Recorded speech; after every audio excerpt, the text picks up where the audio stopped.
They were on the phone with me frustrated because they pull out their first bill. They're literally in the house for the first month and they find out that they've got to pay an extra $2,500 per year for the next 28 years. And they didn't even see it coming.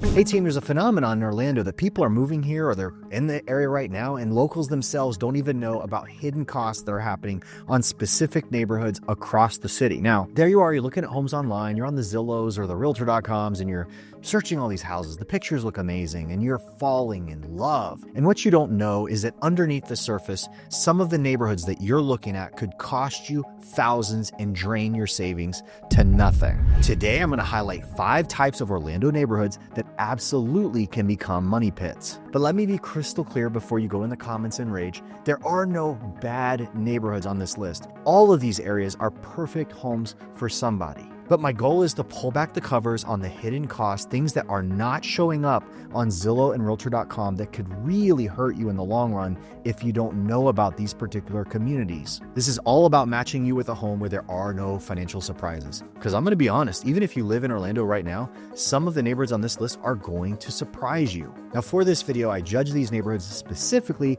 on 4 key financial factors. Number 1, high or unexpected hidden fees. Number 2, neighborhoods that have a high potential for high insurance risk. Number 3, expensive commutes. Neighborhoods and communities that are lauded right now as having crazy problems with traffic and also ones that are a potential pitfall for the future. And number 4, we're going to highlight several neighborhoods that are issues for costly upkeep and potentially major renovation traps. So if that's for you, dive down below, smash the thumbs up. Let's get into the update. All right, friends, the first potential money pit is called a CDD. Now, I'm going to show you exactly where these are, but what you need to understand is they're kind of like a hidden tax, and they will a lot of times run with your property for 25 to 30 years before they would be partially paid off. Now, think of this particular item as the developers building the neighborhoods around the state of Florida borrows the money up front for roads, sewers, sidewalks, amenities,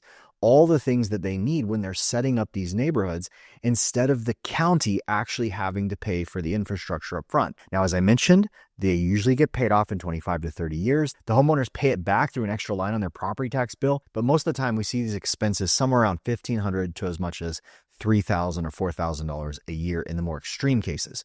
Now, here's what you need to understand. These are not unique to Florida. So you don't think, oh, Orlando's got some special racket that we run. That's not the case. I actually sold real estate for years in Las Vegas. We had them under a different name called special improvement districts. District in the term, right?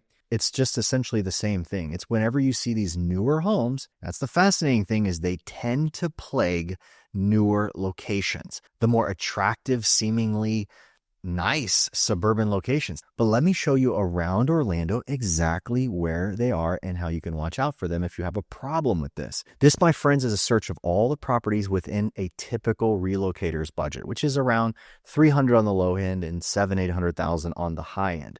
Now you can see out of 1,180 properties, nearly 410 of them are down here in the Southwest. Kissimmee has 264. St. Cloud going towards Lake Nona, there's almost 300 just in this stretch across the bottom, and that would also include Harmony, which would include them as well. You're going to see a sprinkling up here in the Alafaya area. You got a handful in the north, so there's not many there. You've got 55. You got them now showing up here in the new growth in the Apopka area, obviously. And then we have a bunch of growth pushed out to the west that we have to talk about, okay? So first of all, you've got 70 of them, which not even 10%, but a lot of this is concentrated in the North Claremont area going into Mineola. You have them up and down the 27 on the west side because you have Wellness Way, the edge of Horizon West. All that is new infrastructure, and they, of course, are tacking that on. But again, the largest of them all is you're going to see a base of houses down here in the Southwest, which is largely Davenport going into Haines City.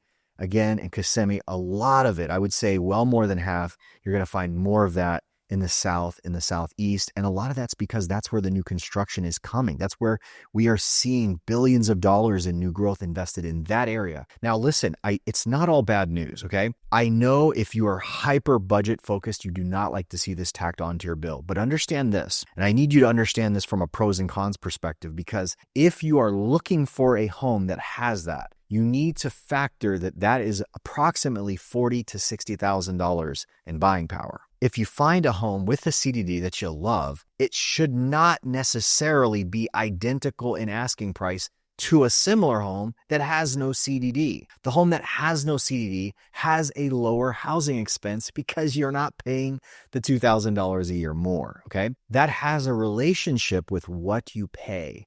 And that's something to think about. If you buy one of these houses, keep in mind when you sell it, the buyer's thinking about the price of your home, but they're also thinking about the payment. What is my housing cost if I own these folks' home? And ultimately, I think they're not a bad deal. And honestly, I think some of the most beautiful neighborhoods, you got these areas in the South that are pushing in like Kindred, Tahokwa, Cross Prairie, all these southern areas where they're building beautiful master plans. They're not terribly far from the turnpike. Homes that are much more affordable across the bottom end of the city. Very appealing. But you are going to find non-CDD homes in the area, and there should be a price disparity. If you buy a home with a CDD, you should be starting at a lower basis on the way in. The purchase price should be lower than like-kind property that has no CDD. Make sense? Need to buy or sell fast? Make one call, that's all, and put my 23 years of experience and nearly 4,000 satisfied home sales to work for you. Jared Jones is the way to go. Call 706-5000. Now, the number 2 neighborhoods you need to be mindful of are irrationally high or skyrocketing HOA fees. I know what you're saying. Oh, Jared, come on. You're being overly broad with your description. Nope, I've got the receipts. Take a look at this property I found this week that a customer wanted to go and check out. And I was like, hold up, look this thing over. The property in question, asking price, is $150,000. It's a condo. It's very affordable. It's a 3-bedroom, 1,200 square foot property. Get this. The monthly homeowners association is $1,276. I kid you not. The total fees per year are in excess of $15,000 for a $150,000 purchase price. That's 10% of your purchase price going back into the association on an annual basis. Now, allow me to take a look at the photos with you so you can see it's a really nice place. In fact, when they first brought it up, I was like, wow, that's a desirable opportunity. But my friends, for $1,200 a month for a 1,200 square foot place, you're getting cable TV, a community pool, maintenance of the grounds, it's not an enormous property, with trash and your water bill taken care of. But let's talk about exactly how this happens, because that is unusually high. For most of the condominiums across the entire city, if you're looking at a property between $150,000 and let's say $300,000, you're going to expect most of the HOAs to be anywhere from $300 to around $600 a month. And that's very common with good level amenities. The only place where I see them ever higher than that is somewhere like in a downtown high-rise, where you will see $1,000 to $1,500 a month. You're getting a person at the door, you're getting around-the-clock security, you have all kinds of amenities, and obviously they've got to maintain those buildings because obviously we've had some issues with condos falling here in Florida. But listen, I want to frame things properly when it comes to HOAs, because some people get so freaked out of them, they go the complete opposite direction, which is not helpful either. The reality is that when you look at a homeowners association, you want to think of it as group buying power. You're basically purchasing all of these services for your neighborhood in bulk. You and your neighbors are all collectively paying for the roofs and the building maintenance and the lawn care and all the other things that the community has. Now, there's a lot of folks that do mindless buying decisions that do become money pits, and I'm going to express what that looks like, okay? For instance, in Winter Garden where I live, there is a very nice neighborhood called Waterley. Now, Waterley has somewhere around a $280 to $300 a month HOA, if I'm not mistaken, for single family homes, townhomes as well, but those are a little higher. But for houses, to have around a $300 a month HOA and not have manned guard gates and things of that nature, like that neighborhood doesn't, $3,000 to $4,000 a year tends to be on the high end of the scale for single family across Orlando. Now, that particular neighborhood has a gargantuan entry, right? Big waterfall. Looks like you're going to the Rainforest Cafe or something, which it looks nice. It's very unique for Florida. It's very attractive. The grounds and the maintenance of that neighborhood are very well done and well maintained. But here's the deal. I have past clients that move in there. They have a swimming pool in their backyard. They put a gym in the garage.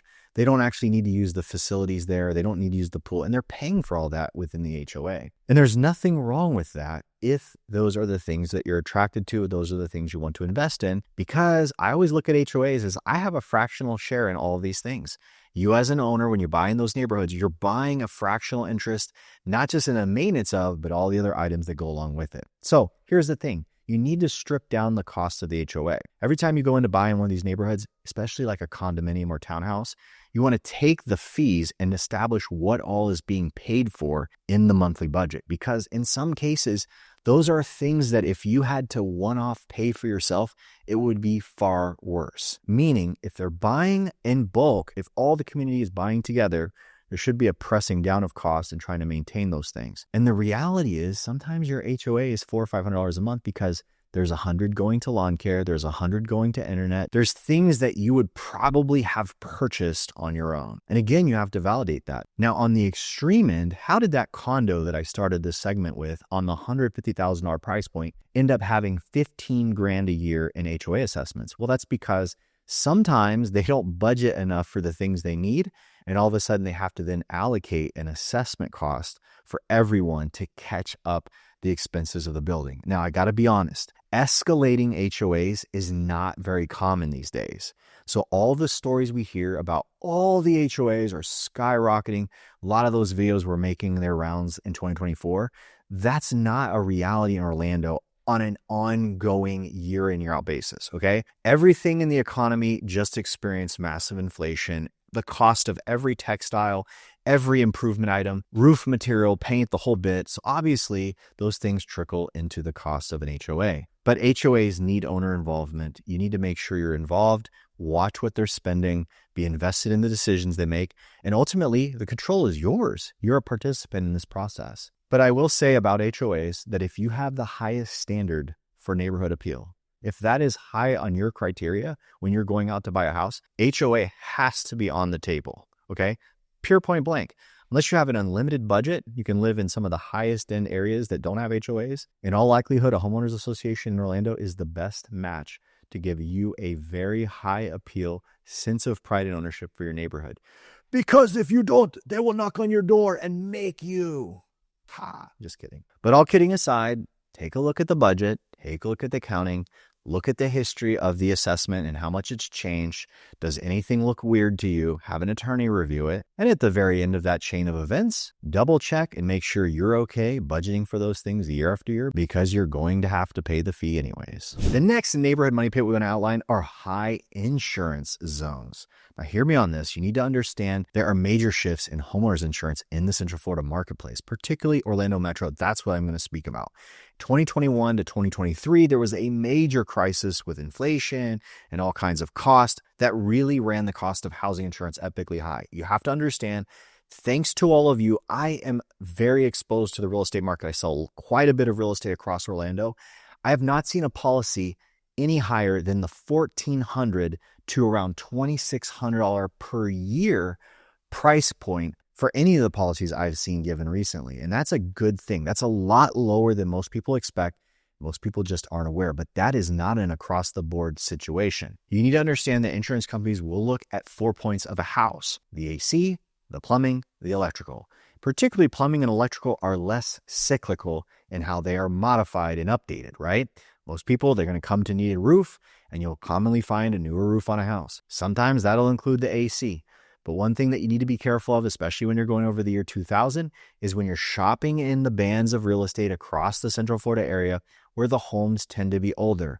And I'm telling you this because a lot of you that avoid the HOAs, you're going to end up shopping in this category because that's where all that housing stock exists. Also, I am not telling you to be hypersensitive to avoid older homes.